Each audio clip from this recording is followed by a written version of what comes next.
Bearish on America.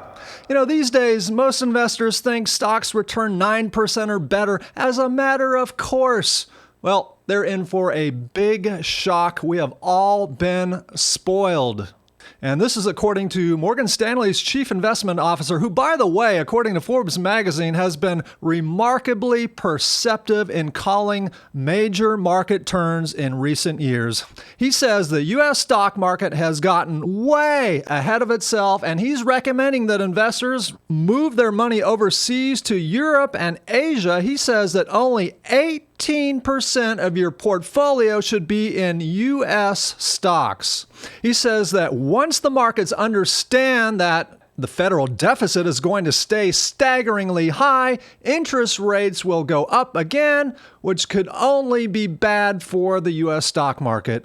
He says the market is due for a 20 to 50% decline. We're due for a secular bear market.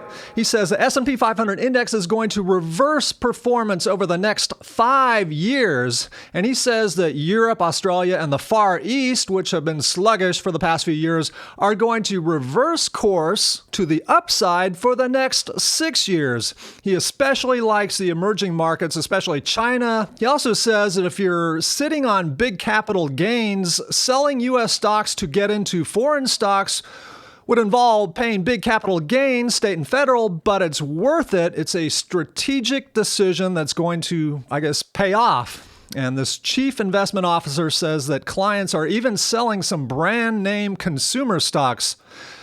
By the way, this Forbes magazine article, it's from July 19th, 1993.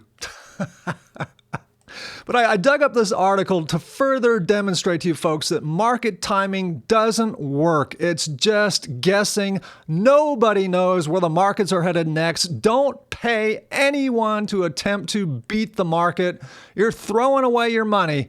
And as you can see, this expert analyst was wrong. The S&P 500 index proceeded to go up another 228%. That's not counting dividends.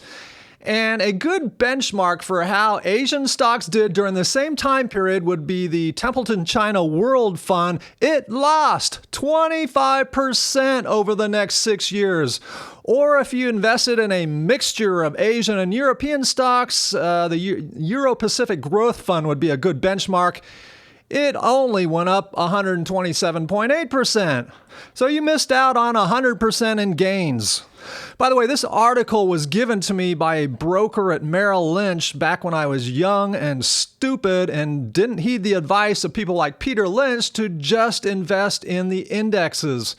And they actually gave me this article in order to convince me to shift money into the Templeton China World Fund, and it probably had a 5.75 front-end load, or if it didn't, then it simply had high ongoing fees and turnover ratio costs. That's what you get when you invest in actively managed mutual funds. And of course, I now know that brokers are commission-based advisors who need to drum up transactions in order to make money. So if you need money advice, go to a fee-only fiduciary advisor on a one-time or one-task basis to come up with a simple game plan, then buy, hold, and rebalance index funds. Stop thinking that you can beat the indexes. It doesn't work. It's guessing. You just pay more fees. Stop paying advisors to time the market. Stop looking at Forbes magazine or Money magazine for investing advice. Stop following anyone's market timing advice. Index investing does not involve picking and choosing. Instead, decide on an age-appropriate bond stock allocation ratio and then buy, hold, and rebalance index funds like VOO and AGG. It's simple.